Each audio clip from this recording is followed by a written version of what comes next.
Hello,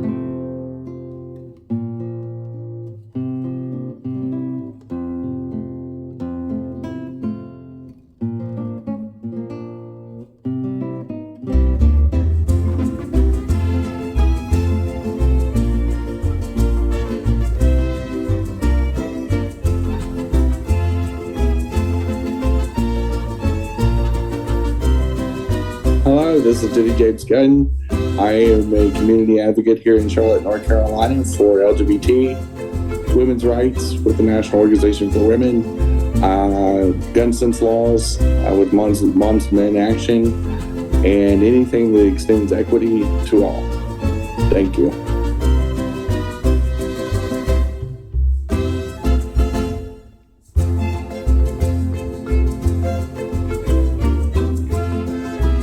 Good evening. This is Barb Bacon. I'm a community advocate here in South Charlotte.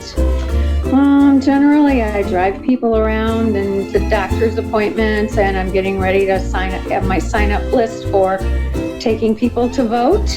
Buttons, once again, are, I believe in healthcare for all. I've got some people that don't believe in Medicare for all.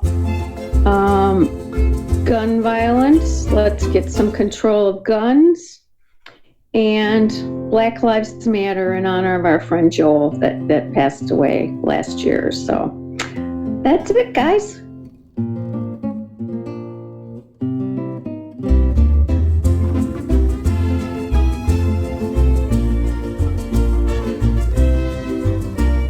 Hey, I'm Christian Cano. You're the co-host. My buttons are Moms and Men Action, gun sense legislation, healthcare for all, Medicare for all, and also in my heart, Black Lives Matter on behalf of Joe Oldham, who's a guest of ours who passed away last year. That's it.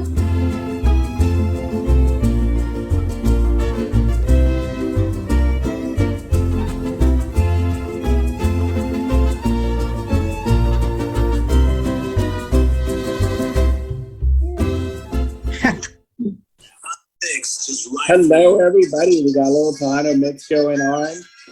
Sure do.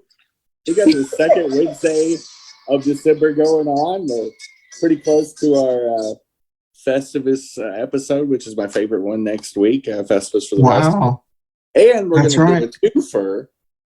We're going to do the Festivus episode. And while we're doing the episode, we are going to make tamales. And that's going to be it has been a show tradition. This should be a full-on dumpster fire.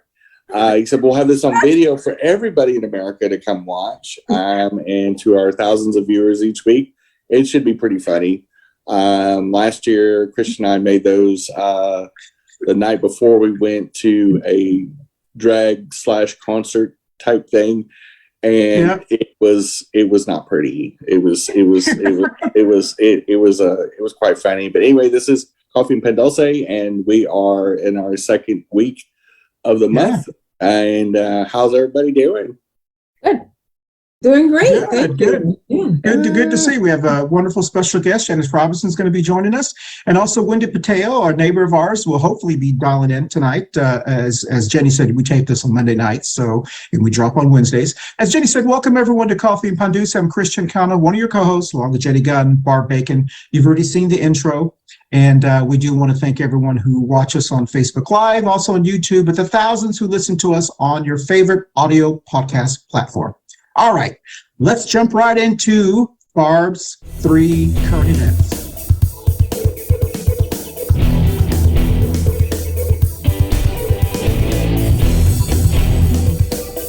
And this is Barb's current events. All right, so I paused there because that's where that cute video gets put in.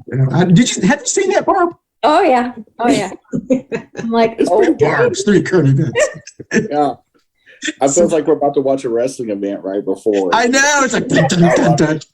We need to toss a chair and a terrible shirt. And anyway, nobody wants to see that. That's right. And we do want to thank Manolo's Bakery, who's our producer, sponsor, and supplier. You'll see that commercial edited in as well. But I happen to have a bunch of Manolos that I picked up. And so, actually, I'm sorry, y'all. Those aren't Manolos.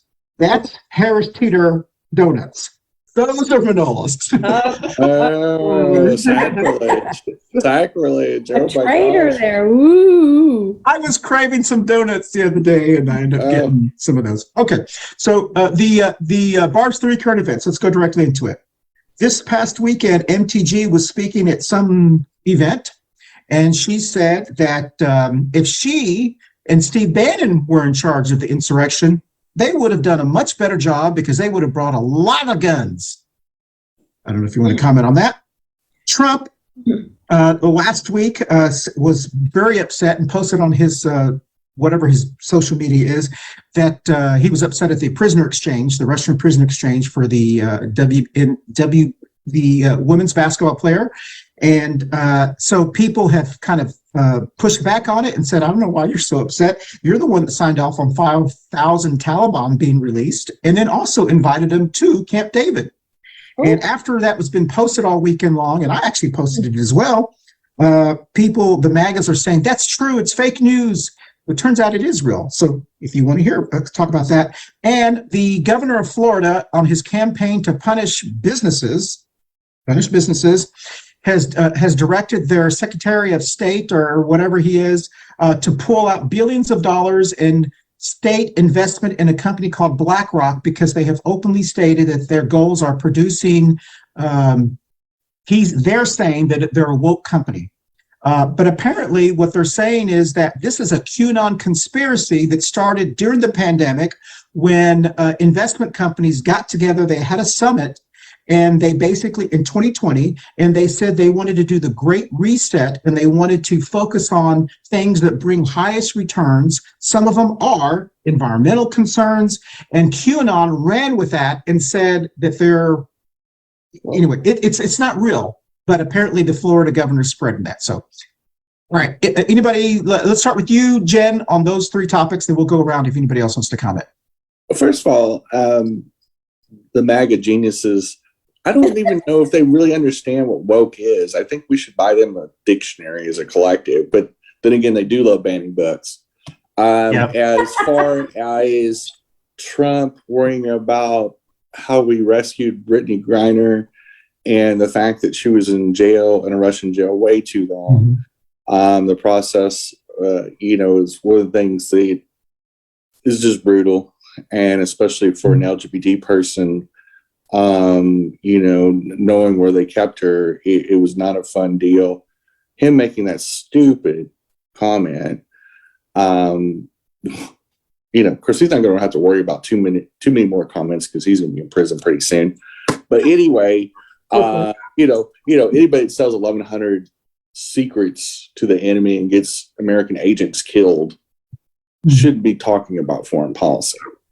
Just saying, a traitor. But anyway, and then as far as MTG or Florida?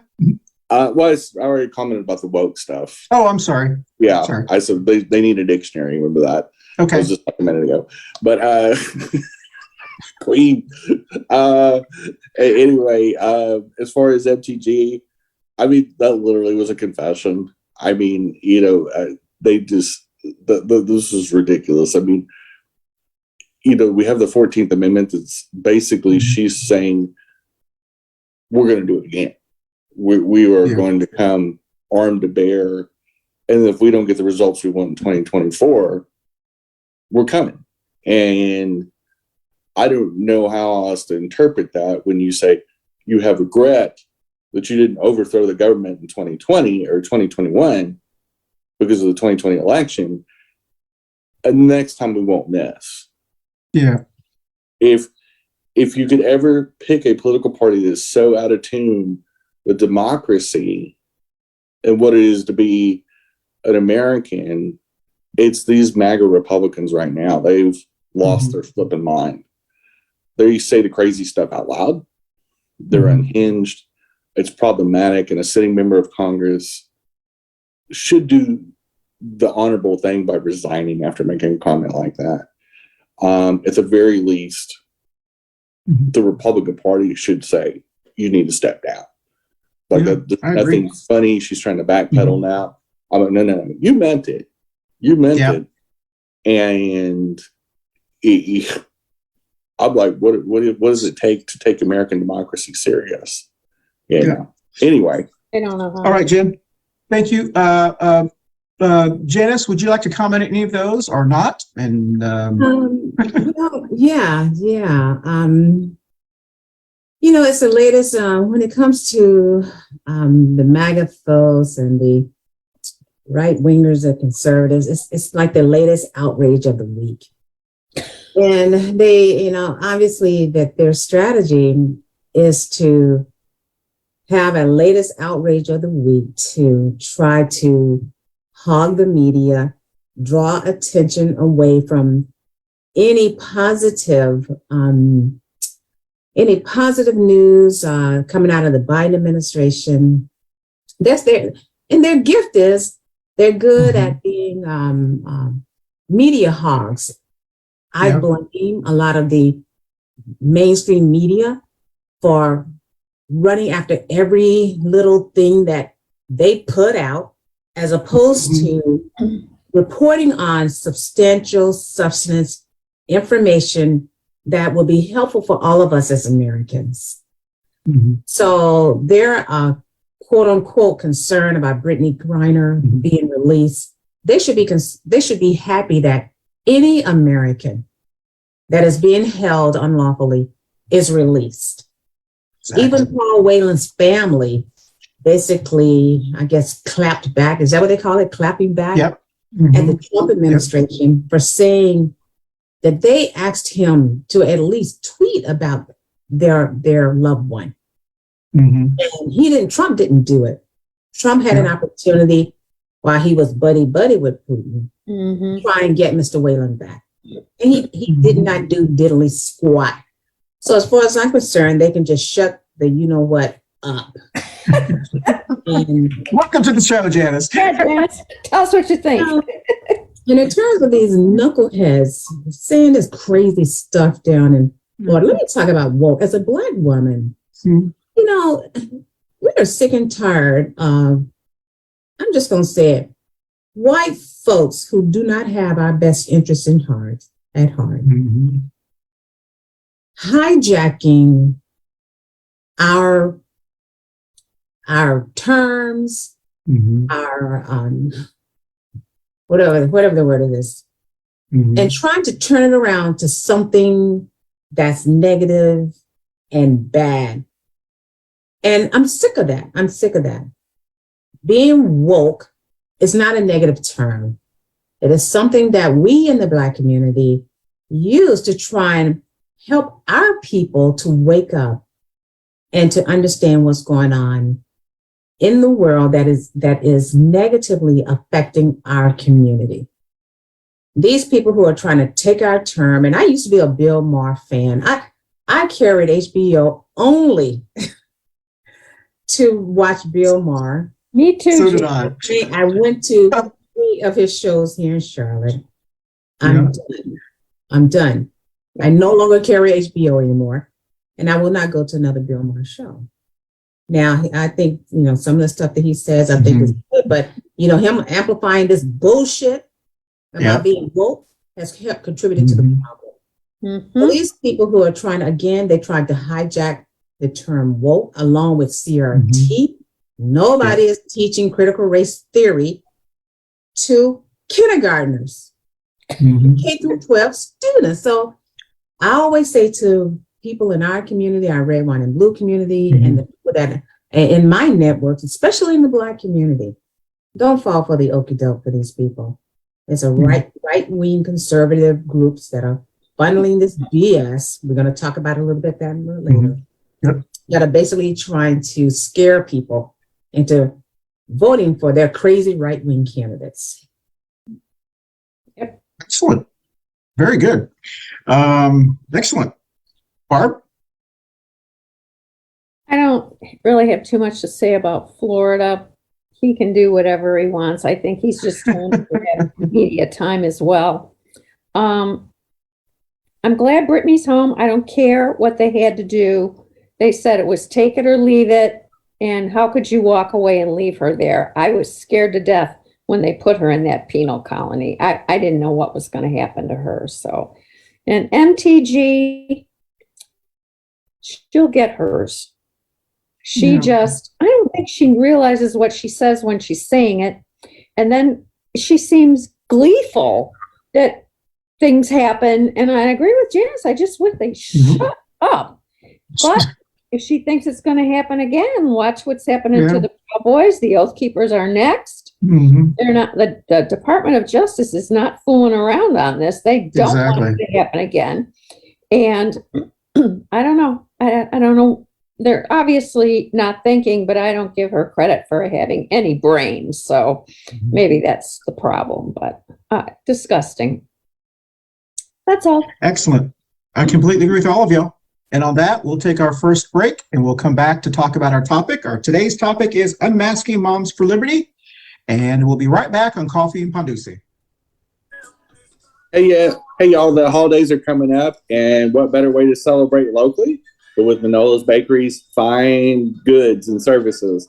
They have amazing chocolate cakes is what they're known for. Tres Leches cakes, tamales. Get your tamales orders in early, especially if you're going to order for Thanksgiving, because they sell out fast. But they have an amazing bakery and restaurant there on the east side of Charlotte, and you're missing out. Plus, you should support your Black and brown businesses and shop local and shop small to really keep the economy going. Thanks for watching, and shop with Manolo's this year. All right, well, welcome back, and I completely agree with all of you. And I'm interesting you say that, Janice. I used to be a huge Bill Maher fan. I went to a show of his when I was in California, like in the mid-'90s. We went to see him in Greensboro when he came here. And when he started doing all this, I didn't leave the Democratic Party left me, all that kind of baloney. I was like, how arrogant, like you are the, and so then he started doing all that. I don't watch him at all. And I'm dying to like watch an episode. I'm like, nah, you know what? It's not worth it anymore. I don't watch him. I don't want to give him any clicks on even on YouTube. So interesting. Yeah. And so let's go ahead and go directly into our topic, Unmasking Moms for Liberty. One of the reasons, many reasons we wanted to talk about this was early in the year, we actually had a group who were supposed to be joining us tonight. And unfortunately, they notified us today that they were not going to be joining us because they had 2 rallies they're holding in Sarasota. The Support Our Schools group, they are a group of parents in Sarasota, Florida, where the Moms for Liberty group started. And they have been dealing with them since the Moms for Liberty group started. And they were on our show talking about, warning us about the Moms for Liberty group. This is, remember, Jen, they were on, they had us then. And then they came on 2 shows later to talk about how it was impacting the children of color. And we had another gentleman, an activist, African-American gentleman who was on and talking about what they were going through. And so we kind of wanted to have them on after this election here in Charlotte, because we had a couple candidates who were very big supporters of Moms for Liberty. They were Republicans. My new school board member is a Republican, registered Republican, but she says she's not a Moms for Liberty person. So we're all, okay, we'll see, because I think she knew if she said she was, she would have lost. She would have got blown out. Or not blown, she would have lost. So I find it interesting, and I watched I attended a CMS school board where the Moms for Liberty lady, the local chapter and the state chapter person, was on, and she has befriended many people in our community here, communities of color, some LatinX people, many people of color, and they actually support her. And it was very confusing to me, because these are I was like, did y'all not do your homework? Do you know who these people are? And I heard her say during an interview that she did with the local newspaper or someone, that she laughs when people call their group racist, because they can't be, because she's Jewish. And I was like, well, no, you could be racist. We got Latinos that are racist. I know some black racists. Well, I mean, I just thought it was just, and then she said, we're not supported by the Republicans or so forth. They get their money by, so it's kind of, I wanted to talk to them. We did invite the local chapter of the NAACP, because it seems like they have, what I have seen, they have kind of aligned with some of the things that they're doing. I don't know if that's true. I've tried to reach out to them. Jenny and I have had conversations on social media with their education chair, who's been on our show many times. And we were very confused about where they stood on like LGBTQ issues. And so we would just kind of wanted to talk about who are these people? Because here in Charlotte, it seems like we know them as there. No, they're here too. And so I'm going to let Jenny start to talk about this, and then we'll kind of go around and then we'll read to you. I'll read to you a Washington Post op-ed that was done, and the title was Unmasking Moms for Liberty. And they talked about how they started. It was a lady who got beat on the school board. She got mad, so she formed with another school board member. They started attacking and harassing the lady who beat her on the school board. And it just snowballed from there. So let's start with you, Jen. What comments do you have to say about Moms for Liberty? First of all, Moms for Liberty isn't a folksy story like they try to claim. It is a nationally run campaign by the Republican Party. It is an extension of the same vein with QAnon, the same vein with Proud Boys. It is a terrorist org. They have gone into 37 states and done nothing but terrorism. Every state they've gone into, violence against LGBT students has gone out. Every state, they spread racism, they spread denying, that slavery was that bad, that the Civil War was not about, slavery, that it's about the war. The same vernacular we've heard from white supremacists for 400 years. They're the same dog whistle arguments, and if you're aligned with them, then you're a bigot. I'm not going to dance around this, and if that is who you want to align with, then you're not going to be associated with me. The stuff that they were proposing, like not protecting LGBT students and trying to out LGBT students and things like that. Which that was the big thing. Somebody on NAACP, specifically Annette, was for outing LGBT students in the school. Absolutely, she said it. That's how we got it. I've got the screenshots, and I'm gonna go right at it. That's very problematic policy, and people that aren't LGBT or associated with the community should not be speaking on LGBT issues like Annette was doing. And I have a massive problem with that. And I took her on the social media and said, look, you maybe have some kind of expertise in education, but you literally don't know what you're talking about. You're going to get LGBT students harmed. You're going to get LGBT students kicked out of their homes. And to forcibly out a student or create a policy in a school where there's no safe place for LGBT students is shown time and time again. You'll see the suicide rate go up. You'll see the assault rate go up. You'll get bullied at home, which usually an LGBT student's first bully is either their doctor or a parent. And, the last thing we need to do is for LGBT students to fear going to the counselor to talk. Then they forcibly out that student. That's a hostile environment when you got a kid that's still trying to figure it out. I mean, I knew I was queer when I was young, but I literally didn't have the terms for it. And the last thing I was going to do is want to be outed to my parents that are very conservative Republicans, very religious, and my dad's retired military. That was not going to be safe for me. And I either would have been harmed physically or I probably would have been homeless. 33% of all homeless youth, teenagers, are LGBT. For that very reason, when they're forcibly outed. Yet we're probably less than 5 to 10% of the youth. We are immeasurably more homeless, and especially LGBT students of color, which is the majority of the LGBT students in the CMS school system. And it defies logic when you speak on something publicly and have no clue what you're talking about just because you think you're a school expert. Good points. Janice, do you mind if we bring you in? Share with us what you feel about Moms for Liberty. I don't know this, so don't be shy. Red, White, and Blue. You all may or may not know that we are an organization, a nonpartisan 501c3, C4 organization that that mobilizes the diversity of suburban women across the country. We started our organization was started out of Ohio in 2018 after Knucklehead got elected, where these suburban women up in suburban Ohio, and I always say, these white suburban women, and I always tease them and say, once they kind of got themselves off the floor and realized that they were being attributed to his win, well, they started meeting together in their living rooms over wine and started thinking about how they could change the world.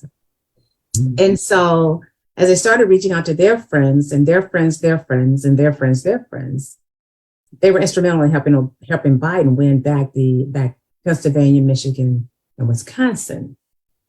When they started looking into North Carolina about a year ago, somehow we connected. Somebody gave them my name because I had been organizing here in North Carolina. And looking at what they were about, I decided, okay, I can connect with these women. Now, we're nonpartisan, and we have women from across the political spectrum that is a part of our network. Right now, we're up to near 500,000 across the nation. Wow. And in a year's time, we have over 7,000 that have joined our network in North Carolina. What has brought us together collectively is our distaste for extremism. We do not like extremism. Progressive women do not like extremism. Democratic women do not like extremism. Conservative women do not like extremism. Republican women do not like extremism. Unaffiliated women. All these women in our network, and our network is made up of all of them. We don't like the extremism. The extremism over trying to take over our school boards, trying to dominate what our kids should read, the discrimination against LGBTQ students, anti-CRT bullshit, excuse me. And then even going after our rights to reproductive freedom. Well, we push back on that stuff. So that's what Red, Wine, and Blue do. Our network has come together around those extremist views. And we are mobilizing, and we're also training and helping our women and amplifying the voices of the women in our network. We don't set up chapters. We amplify the voices and train women in their local community around the issues that are important to them. And the women who have connected with us, the commonality is the extremism. And so that's what we push back against. Excellent. Well, now I know. And as Jenny was talking, I was going, God, I wonder. Anyway, Barb, what are your thoughts about Moms for Liberty before we go into other things? I saw the topic and I really didn't know anything about it. So I called one of my friends that lives in Florida because the article I read talked about Florida, and she just called them a whole bunch of really nasty names, and then she called them bigots, pushy bigot women. And I said, okay. So I'm a novice when it comes to this. I totally don't agree with their whole attitude about LGBTQ kids in general. That's cruel. It's, I don't know. I don't know. When I was talking to her, I said, I feel like I'm living in an alternative universe right now. Ever since the pandemic, and those first couple of days after they put us in shutdown, I said, I just want to wake up and have it go back to normal. I don't even think I know what normal is anymore, but I know it isn't this. And we have gone so off the deep end about so many things. And since I've got nieces and nephews and had a sister, the LGBTQ, it really upsets me. And I'm far enough away from my family that I don't get involved in the family part of it. But I'm starting to hear rumblings that at least we're starting to get some family acceptance. Big Catholic family. I mean, they're not, I'll put it bluntly, the old ones are dying off and the middle-aged ones are taking over. So it's about damn time. But it happens. It's the way it is and get over it and either accept them or shut up. You know, it's just driving me crazy. But so I'm not going home for Christmas. I'm not getting involved in it. But it's every time I hear about something else that's new, it's more radicalism. And that's what I don't understand about what's going on. Why can't we just all get along? We can't anymore. It's sad. Well, I don't think this stuff's not new. It's not. But it's verbalized in a way that it never has been before. And now we have social media. It's okay. But I believe it's been verbalized because white people are uncomfortable with the real discussions. Look, we got to be real. Is that conservatives, whatever you want to call them, MAGAs, fascists, whatever synonym you want to use, has always had a lock on the discussion of the day. Is that now with technology and with the social medias and the Google machines and all the things that we have in our hands, young children have access to information to vet what older people say. We also have the tool to know that we can go research the Civil War and go, yeah, it was about slavery. Yeah. That we can go out and we can research, the different abolitionists of the history. We can look at the civil rights movement. We can read books online. There's a fabulous amount of Black female authors that create just absolute masterpieces that can educate you and everything you need to learn about civil rights and life in general. Listen to Black women. They have some of the most wisest things to say, especially when you're talking about some of the most fabulous authors that I've ever read come from that category. And because they're at the forefront of a lot of the fights. And in what this movement's trying to do is to squash those voices, the LGBT voices, the Black voices, the Asian Pacific voices. Anybody that looks different or thinks different or loves differently, they're scared of. They're scared of because they know they're going to be the largest minority by 2026. Yeah. And then their shallow, mouth-breathing, little tiny brains, they can't conceive of the others that they've othered for 400 years in this country calling the shots.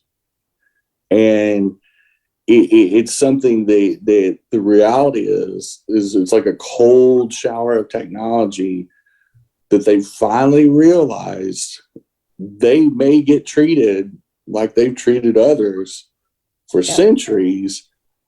And it's got them petrified. They want to rule from the minority. It's only about 15-20% of our adult population that sounds like the drunk person at the bar that wants to rattle around on their stool and cry and whine and flip beer bottles around and just be the sore losers they are. And they are sore losers. And we have to have some real talk. We have to squash some of these discussions. We have to be consistent, persistent. We saw this play out in the midterms. We saw several candidates do this very well, like Fetterman in Pennsylvania, for example, from Jump Street said, no, that's a lie.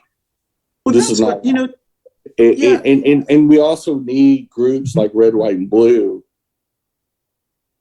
to be able to educate people, to rally people, to be a grassroots movement for actually just common sense. Yeah. I'm sorry to cut you off. No, go for it. Congratulations on your award there tonight. Oh, yeah, I forgot about that. These people, and even in referencing back to Moms for Liberty, we know, Red, White, and Blue, we know, as you all know, Moms for Liberty is an organization that basically was started by the right-wing conservative groups. Yes. They've been funded by these groups. They're propped up by these groups. They want to put on this local folksy, parents' rights and so forth. But we know that these groups that back them, that have started them, basically these are people that for decades have been out to destroy public schools. They don't want Yes. public schools. Some of the motivation may be behind the fact that when you think about who's in public schools, the majority of the students are Black and brown students. Exactly. Aha, okay. I've been saying that. If you ever get a chance to get Dr. James Ford on, he can go through some historical context around this whole thing. We had him on one of our red, wine, and blue sweep salons. He went through the whole historical context of how there have been groups trying to destroy public schools since Reconstruction. It's no different. That thread continues. Yep. And one of the things that they're doing and bringing up all this outrage and trying to scare, and I always say unapologetically, they're trying to scare white suburban women into voting for their extreme candidates. Red, wine, and blue, we are bringing together. We want to, well, our founder, Katie Paris, saw that there was a vacuum where suburban women did not have a place where they could voice their concern and their issues. And so she started red wine, like you're drinking a glass of wine, and blue.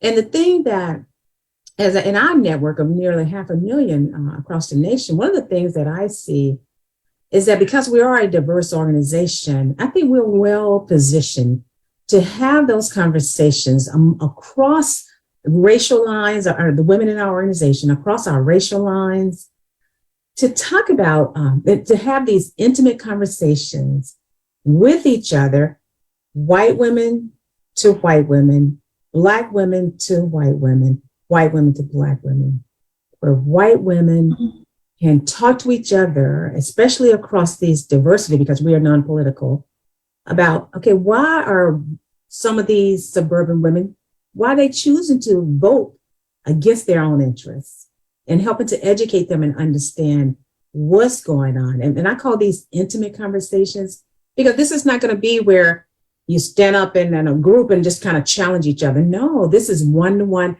I like to have these coffee conversations. People who know me know, if you want to talk to me, you want to know where I stand about something, I always say, hey, let's meet for coffee. So these coffee chats across the table from each other, having these intimate coffee chats and talking about these issues. Some of our women have shared stories where they've been having these conversations with the women in their networks, with their moms, with their friends, and helping them to understand what is it about reproductive rights that is so important to women.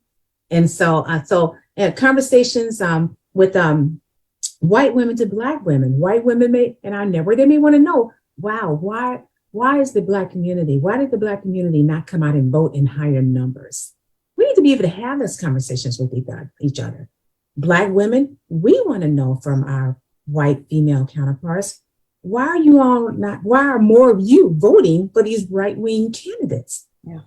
I believe Red, Wine, and Blue is perfectly positioned in our network because we are a community of a diverse suburban women group where we can have these conversations. Now, those of us in leadership in Red, Wine, and Blue, we're going to be coaching our women how to have those conversations because it can be a little uncomfortable, but how to have them effectively so that we can learn from each other and begin to and continue to fight against what's really going on, which is the extremism that is trying to take over and destroy our freaking our country. And that's what we are about. Janice, you reminded me that I forgot to do something at the beginning of our show. I forgot to salute to our neighbors. When you said coffee, whatever you're drinking this morning, salute to our neighbors. And on that note, we're going to take our second break, and we'll be right back on Coffee Pan Dulce right after this. Hey everyone, thank you so much for watching our Coffee Pan Dulce show every week. Don't forget you can watch us visually on our video podcast platforms on Facebook and YouTube, but you can also listen to us on your favorite audio podcast platforms like Apple, Amazon, iHeartRadio, Spotify, and all of the other ones that your favorite, whatever your favorite is. Once again, thank you for watching us on Coffee Pan Dulce. We'll dance out. Welcome back, everyone, and thank you so much, Janice. That was I also forgot to introduce Janice as with Red, White, and Blue. I didn't know if you wanted to come on as the Red, White, and Blue person, or so. Red wine, red wine and blue. I'm sorry. Yes, but I know Janice for many things. She actually organized a wonderful march back here on my side of town, which I was so excited. I was like, oh, finally someone on this side of town. We had a wonderful March and Valentine that she helped organize that. You know, one of the concerns that I had, and especially when we had the ladies on last time from Sarasota, and once again, they did want me to mention that they are having a rally Monday night. It'd be too late by the time you watch this, but Monday and Tuesday night in Sarasota, Florida. Their superintendent in Florida resigned after 20 years, I believe, and he resigned after their elections. The Moms for Liberty candidates have taken over their school board, and the superintendent resigned, basically saying, "This is too crazy for me." I mean, that's really what he made all the news and everything, and so they're having some rallies for full transparency on hiring the new superintendent there. But one of the things that I was concerned about the local red, white, and blue, not red, white, and blue, Moms for Liberty group, because I've seen them on the CMS. They first started, they were all against masks. That was the big thing. And then when that didn't really go anywhere, they morphed into when kids start, and my kid has to go back to school. And it was like, go back to school. The lady who started this group basically said, I was at home with my child, and my child said, "Hey, Mom, I'm taking this test." And she goes, "Oh, I did not realize." So it was basically admitting to the world she had no idea what her kid does because she's not involved with her child. And that's how I saw it. I was like, okay, so you're telling the whole world you were really a bad parent until now. You decided to be a good parent. And what I was interested, every time they say they're interested in something, they wanted, something changed or whatever, the first thing I ask is, are you coming at from like the experts? What are the experts telling you? And it's like these individuals are the same individuals that were the anti-maskers. They're just like the women of the anti-mask group. And they suddenly want to become the doctors, the experts, or whatever. And the conversation that we had on social media with the person that we mentioned earlier before, I was very confused because they were mentioning all this stuff about LGBT and I wanted to say, did you actually meet with, let's say, the local chapter of the LGBT community to say, hey, is this something that you guys would support? Or when you're talking about, I don't want to do this, are you meeting with the Black community and saying, hey, is this something that you don't? It's like these white women, from my perspective, were saying, I know what's best for you, even though I don't really know anything about you, and you. And so for me, I was like, how can you take a group like this seriously? But apparently they have hoodwinked, my term I used, some people in our local area to believe that they are aligning with them, when you scratch the surface of these people, they're the same people that hate Black people, that hate immigrants, that hate Jewish people. They're the same. It's just a different version of it. These are the same people who were the Tea Party people, the same people who were the Mullen majority back in the 70s and 80s. And so, Christian, I got to stop you there. Yeah. Nobody's getting hoodwinked. Okay. People that claim they're getting hoodwinked in the era of the Google machine, I got to call shit in the shoebox. Look, I mean, come on. Somebody wants to pretend that they're innocent or they got co-opted. I'm like, come on, give me a break. I guess if you have a room temperature IQ of like 65, maybe, but other than that, if you've been a community leader, then all of a sudden you find yourself aligning with Moms for Liberty on the Facebook, and you haven't done at least a 60-second Google search. Yeah. Are they? Are you really being genuine? Are you really, if you're defending some practices like outing LGBT students, for example, and saying that that's okay, and actually defending that, and then railing up against myself, that has run peer-to-peer support groups, that has been a leader in multiple states and is nationally known in the LGBT community. You're arguing with me. You're arguing with a school district that has a tried and tested system for LGBT students that is both fair, equitable, and a model that they're using in CMS schools is a replicant of not only the worldwide standard for LGBT care, but especially for trans students under the WPATH standard. to call that out, for whatever personal political reason, I got to find is disingenuous. I'm not going to give them the benefit of the doubt. I'm sorry, if you're above 18 and have a slight ability to use your iPhone or computer or whatever, you didn't get co-opted. Their politics somehow resonated with you. Don't play innocent. If you want to stand with Moms for Liberty, by all means do, but own it. Don't act like I was duped into something, or that's what's so confusing. There's nothing confusing about it. If you got a Muslim amount of bigotry in your heart, sure, it outed you. And I said at the beginning of the COVID pandemic, COVID's going to be the great filter. It exposed the institutional racism in this country, George Floyd, incident, and all the fallout. We had a mirror looking, because we were all sitting at home going, what are we going to do? What are we going to do? And then the heinous murder of George Floyd, that 9 minutes that he laid on the asphalt with a knee in his back till he got slaughtered by a murderer, by an assassin. We can't deny that there's institutional racism. We couldn't look away. In the same way with the anti-LGBT, there's 20 states that have banned health care for trans minors, including psychological care.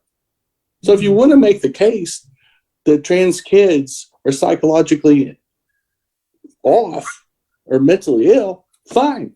Let them get access to a psychologist then. Let them sort it out the right way. Well, this is the problem with the Mom for Liberty groups. Yeah. That ever since Trump ran for office and took office, violence against the LGBTQ community has been double digits across the nation. But we don't want to talk about that. We don't want to talk about the racist violence against Black and brown and Asian communities, because the Proud Boys and Moms for Liberty and people that want to deny history, that want to say 6-year-olds are studying CRT. We've got to talk common sense and say, this kind of crap can't be enabled. This kind of crap, it needs to be put back in the box wherever it came from and thrown in the deepest part of the Pacific Ocean, because we're all fucking adults. Let's talk like fucking adults and quit dodging the issues or try to pacify people. No innocent people in this war. There are people that are going to tell the truth and use scientific approaches to things and common sense. And then there's the right-winger fuckheads that are shooting up safe spaces in Colorado Springs, blowing up power plants in Moore fucking County, killing unarmed Black men because they swerved or has a taillight out so they get the fucking death penalty. Let's not call this an accident. This is terrorism. Well, I completely agree with you, Jenny. I think when I and I understand what you're saying. The reason I was I had, it's the only term I know right at this moment, confused. When I first moved to Charlotte, North Carolina, almost 10 years ago, I joined the NAACP because there is no LatinX group. Until we get our LULAC chapter officially started, that was the only group that was speaking on behalf of immigrants at the time. I had been a member for many years. I had been supportive. Even there's been, and I have sat back and watched. I've educated myself. I've watched politics of Black Charlotte and all the stuff that's been going on. And I've watched and I've supported as many groups as I can. The one thing I remember is the NAACP Charlotte chapter has been trying for as long as I have been a member to get things done in CMS. They have that has been one of their biggest focal points. That every meeting I went to, they've always been talking about that.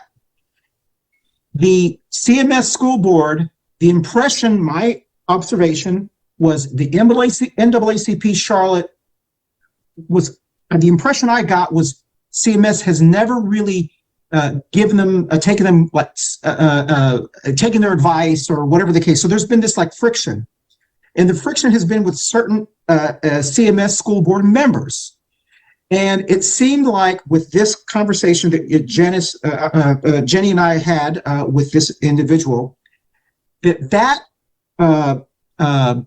conflict, personal vendetta against this one person on that school board overrode what I had been seeing because what I have seen is when they started to, the impression I got was this person was aligning with the Moms for Liberty group. And I had mentioned, I said, if I was the NAACP and I was a member, African-American person, I would be outraged at Moms for Liberty, mainly because the NAACP has been trying to do something for 10 years. Moms for Liberty were able to do it in 1 year. They have the ear of a lot of those people on the school board. And I would be like, this is the perfect example of white privilege. The parents of color have been trying to do things forever. And these two angry white women, one Jewish, has made the news and is everything. If I was the NAACP, I'd be pissed. I'd be, hey, listen, we've been trying to do this forever, and you have been able, but they have like suddenly, oh, well, you know. And so for me, when I was looking at it, I was like, I don't understand why you're aligning with them. I'd be outraged. Well, And we need so to be Guys, Christian. can I ask a question, Yeah. please? Sure, go ahead. Where does our school board stand right now? Are the new people that are in, who are they? What are they? Are they helping? Are they where we want to be? Or are they these moms? What That's a mom good point. just got elected? Yeah, Jen probably needs to clarify something I said, so as usual. I want to make one thing real clear. Yeah. This is one individual that does not speak for the NAACP. That is true. They are That a is woman true. of color. They Mhm. did say some extremely problematic things on the public Facebook, Yes. but by no means am I saying the NAACP has changed their stance on the LGBT. That's true. That's or all that. I want to true. clarify That's true. that because Yes. you got on your soapbox there, and it makes me almost sound. I know I'm very close friends with Reverend Mac. Christian? I know. I'm a member of the NAACP. Yes. By no means, I know NAACP's Yeah. stance Yeah. on the LGBT community. Yeah. I've never heard one anti-LGBT comment ever come from Reverend Mac that I've Yeah. known her for That's almost true. since I moved here. Yes. But this one person Mhm. that I've never really had any conversation with was engaging with people in this article that was written from the WFAE. Yeah. And their personal statement they put at the lead in was so problematic and Mhm. so ignorant on the subject. It was actually shocking seeing who it was. And then when I confronted them, instead of them saying, well, maybe what I wrote was a little problematic, they doubled down and got worse.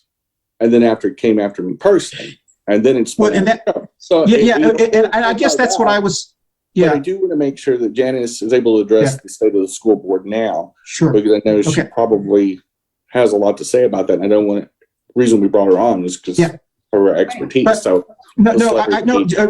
real quickly, I completely agree with Jenny, and I'm so sorry if I insinuated that this is one person, but I do have to be fair and say the NAACP or this person has not said this person does not speak on our behalf.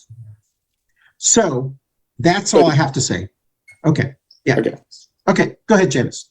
Or Janice, do you want to? Where's our school board now, Janice? Yeah.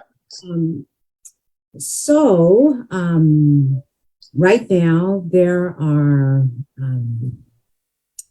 let's see, I would say the common sense candidates, well, the Democratic candidates maintained control of the school board. There was one candidate who was supported by the Moms for Liberty group. I think her name was Lisa Klein, I think. She's mine. She's my representative. She's my neighbor. She won her race. Yes. Sean Strain, who was who was endorsed by Moms for Liberty, lost his seat. He was endorsed by them? Oh, geez. Yes. Oh, yes. God. They also endorsed Stephanie Sneed, and I can say, I know Stephanie Sneed. Stephanie Sneed is not a part of March for Liberty. Okay. One of the things I've been saying to people, and especially to people that I'm connected with in my community, in the Black community, is that we just have to be so much more politically sophisticated. When you have, and part of what I do political campaign consulting.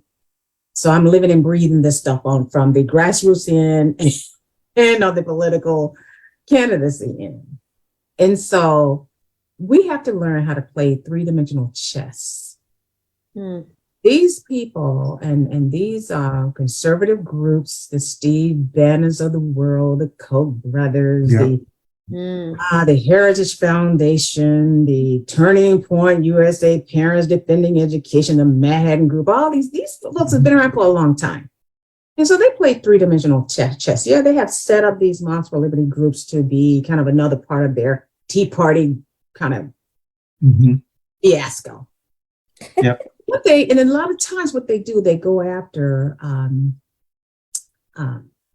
people who are not politically savvy and people who are, they're not sitting around thinking about politics 24 hours a day like some of us have the luxury of doing. They're not watching CNN, MSNBC, or Fox 24 hours a day. They're working 2 and 3 jobs just to keep food on the table and a shelter over their heads. Yeah. And so they are somewhat low information voters.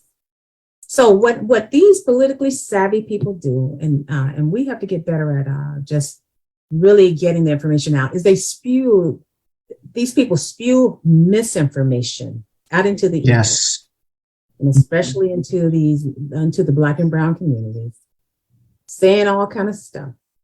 So the thing that I kept saying as I watched and looked at what was going on with with CMS school board races, because I was in horror about what was coming. These people were trying to pull an okie doke by aligning themselves with some folks in the Black community and hijacking some of the language that conveyed values that were important to people in the Black community. And so, I put that stuff out and, yes, I'm concerned about kids, about Black kids not performing well and all this stuff. But one thing I said to folks is one thing you have to understand, you have to be careful of. Yeah, they may say that and they may be concerned, but you have to look at the background of these organizations and what do they truly stand for. They are not about trying to keep public education alive. They have been working to defund. They will not fund Leandro. They have refused to fund Leandro for 28 years. Exactly. 28 years have blocked the funding of Leandro for 28 years. I thought it was 20. Then I realized that 28 years.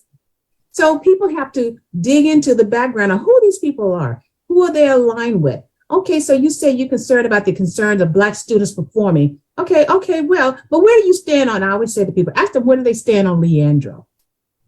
Where do you stand on funding Leandro?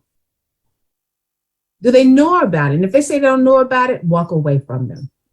Exactly. If they don't care about funding public education. Public education is where the majority of Black and brown students get educated. If we don't have public education, and they can be slinging all of these vouchers all around all they want. But you know one thing, they're not going to give them the money to a lot of these schools. The vouchers don't cover it all. Exactly. We talked about that. Yes. The school doesn't lower their tuition. That's right. No. So people have to be wise and don't fall for the okie doke with these people. Luckily, they did not get control of our school boards. Red, White, and Blue. We mobilized around our Get Out the Vote program around education, around school boards, because we heard what Steve Bannon said. They were going to try and take over power by going through the school boards. So in our targeted counties, we made sure that we elevated common sense school board candidates, and we made it clear who were not for supporting accurate, truthful education, and we put that out there. They were particularly trying to go after school boards in blue counties, which includes Mecklenburg County. Of the 5 targeted counties, of the 12 targeted counties that we targeted, 5 of them were blue counties. And they took back control of just 1 of those counties. And that was in New Hanover. And we see what's going on. So in Mecklenburg County, we have another school board race coming up in 2023. The at-large members, they're not done yet. And we cannot sit around and wait till 60 days before the election to get our act together. We are starting to mobilize and organize now. And people need to wake up and not fall for the okie doke, because they're coming after the school board. And these people do not want and support, they do not support public education. They don't. Excellent. You can say all day long about, oh yeah, we're concerned about Black kids. And yeah, oh, you are? Then what are you doing to help make sure Leandro get funded? Yeah, that's exactly. Wow. Yes, exactly. Now, listen, if you like what you hear from Jenny, she has a show that comes on about 30 minutes after this on Wednesdays. It's 11:30. It's called Two Queers in a Truck. This last break, we only got 7 minutes left. We'll talk about that show. We'll be right back on Coffee Pan Dulce. Up next is Two Queers in a Truck with Jenny and Christian. And hope you guys tune in. We'll see you in about 15 to 20 minutes. Thank you. Bye. Well, welcome back. Don't forget to join Jenny. Her shows are a lot more organized than mine. So one of the things I thought was interesting, and you hit the nail right on the head, Janice, is when I've seen these groups all around the country, because most top big city schools, they're majority minority schools. And I always find it so disingenuous that these Moms for Liberty, normally all white women, they're so concerned about Black and brown kids, but these are the same people who want charter schools.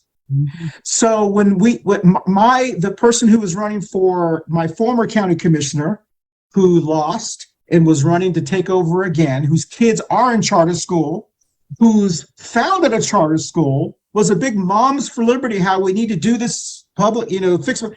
And I'm like, but your kids are in charter schools. And it was like most of the people who support these Moms for Liberty, even in the Black community, I found. In the Black community, most of the Black parents that I found that support them, their kids are in charter schools. So I'm like, well, put your kids in public school, and then let's talk about making public schools better. And so I just thought it was really interesting that it was this hypocrisy to me. So Jenny, you have anything else before we start closing up and dig me out of this hole that I probably We've seen this all over the country, but Christian and I both grew up and were raised in Texas, and I'm a product of Texas public schools. And ever since the Republican takeover in 1994 of Texas, they've hijacked the schools and defunded it. Yes. Methodically. In fact, funding for a very high wealth state, they're 43rd in the nation in per capita funding per student. An average of $7,700 per student. The national average is $11,000 per student. And I really don't know. I'm not sure. My kids never went to school here. I've only lived here 4 years. I would be curious to know what the per capita funding is. It'd probably be a really easy Google search. But I know that a lot of this stuff comes from the Texas model. The compassionate conservatism that George W. Bush started as the governor there in 95 pushed school vouchers, making schools compete against each other, which was the biggest crock of crap. Students sitting in one classroom is not going to sit there and go, I'm going to go beat that other school at reading, writing, and arithmetic. It's the most ignorant lack of, it's like a disassociative, mental leap that is just crazy. Schools don't compete against other schools. Students are just trying to survive, and especially in areas that have a less economic advantage than others. Sometimes it's daily survival. And so in an era where we have Republicans wanting to put parents in jail for not being able to pay for school lunches or have school debt, have we just not gone off the rails? Have we not just like put common sense in a box and said, we'll put this over here, we'll sell this idea that segregated schools is cool again, but we'll call it school vouchers this time. Well, one of the things that the ladies told us, the parents, on the show that they were in early this year, Support Our Schools, that's the name of the show, Support Our Schools. Remember one of the parents told us, she said, don't be fooled. Their real purpose is to break up public schools and to privatize it. She said they want to make public schools so dysfunctional that your taxpayer or your low education person thinks, these schools are crazy. And it seems like this one individual that we've been talking about, that's all I hear out of this person is CMS schools are terrible. CMS schools are bad. They need to be tamed. It's like, well, you're not helping the case. Why don't you tell me something good about this school? Let's work on some good things about, but if all the message, and I'm thinking of all these Latina parents here in Charlotte, if all they hear is how terrible CMS schools are, which I'm not saying they're great, but it's all they hear is the bad, bad, bad, bad, bad. It's easy to be hoodwinked to say, yeah, you're right. I think I need to send my kid to this charter school. We need to break these things up because that's all you hear. You don't hear the parents whose kids are going to Myers Park saying they want to break CMS up. They love CMS. Right. And I have to, for some of these parents whose kids are, because, and I get it. Parents have to think about, wow, I need the best for my kid right now. And so they may not be they may not be able to wait for another 20 years to fight back and have schools funded at the level that they should be funded at, based on, current interest, current rates and everything. So 28 years, these kids are grown who were, when this lawsuit started. So I get it when parents are desperate because they need to have their kids educated. So I understand their passion. CMS got to do better. One thing I will encourage everyone to do in this political push and tug about CMS is to really think about where systemically is the problem occurring. Why has it gotten this way? Where, what they say, follow the money. Yep. Why is this the way it is? Who are the culprits that are basically trying now to, have been defunding public schools, starving public schools, now trying to destroy from the inside out by driving out teachers, driving out administrators. They're trying to destroy it. So my heart goes out to these parents whose kids are in the middle of this stuff. My heart goes out to them. But along with that, those of us who are about systemically trying to make sure we have a democracy that's fair and equitable, and along with that, a school system that is fair and equitable, we have to keep fighting to make sure that these people don't keep destroying and totally destroy public schools. Good point. Excellent. And we have run out of time. Perfect timing. So thank you, Janice, for joining us. Come back anytime. You brought a little bit of class to our show today, but besides you, Barbara, of course. Thank you for inviting me always. And I'm sorry that Wendy was not able to join us. I'm sure I'm going to be getting an email here saying, oh, Christian, I'm so sorry. Because she texted me like an hour before the show. All right, so we're going to go around the Brady Bunch screen, tell us who we're going to be in 30 seconds or less. And I did find that North Carolina schools are 46th out of 50. So, yeah, we're in the lower 10%. Yes, lower 10%. Our county is really low. We're a big county. How come we're underfunded? Janice can probably tell. Because it's do a show on that. The legislature. Yeah, Raleigh. Yeah. Our friends in Raleigh. Legislature controls the budget. That's right. So Jenny, Barb, and then Janice, tell us who we're going to be in the next week in 30 seconds or less, please. Got no major plans? Oh, go ahead, Janice. Oh, I'm sorry. It's like, well, hey, tomorrow I'm looking forward to being down in Union County and speaking to the Union County Democratic Party senior Dems. So they've invited me down for their luncheon, and I'm their guest speaker for tomorrow. Well, good. We're going to talk about what's next. You're a busy woman, Janice. And I'll be at the CMS school board meeting tomorrow night. Everybody show up. I mean, this is running away. Yeah, So that will be Tuesday night. Tuesday the 13th. So thank you for everyone for showing up last night to the school board. That's right. Okay. Jenny. Tuesday the 13th as well. That's right. Okay, Jenny, where are you going to be? Well, you'll see me in about 30 minutes on Two Queers and a Track. And I would have already gone to the LGBT Chamber holiday function last night by the time that you see the show air, if you're watching it when it first runs. And next week is my favorite show of the year that we've been doing the whole time I've been on it, which is the Festivus show, because I do have a lot of things I need to talk to you people about, mainly Christian. And so I have some grievances. It was going to be an airing of grievances. And I may hit him with the Festivus poll. I'm not 100% sure, but I'm not going to bring it. It looks a lot like a Louisville Slugger in my group. Right? Anyway, but we will be making tamales next week on the show and talking about our Festivus grievances. And there's no telling what's going to happen. It could blow up in our faces. And probably it's going to be chaos. Yeah, I feel sorry for Barbara. Yeah. Barb, where are you going to be? I just realized I better feel sorry for myself. I never feel sorry for myself. I have no idea how to make tamales, so I'm looking forward to that. But grievances, I don't think you want me to start because I can go for an hour without taking a breath. So we only have an hour show. Okay, all right. I'll try to be good then.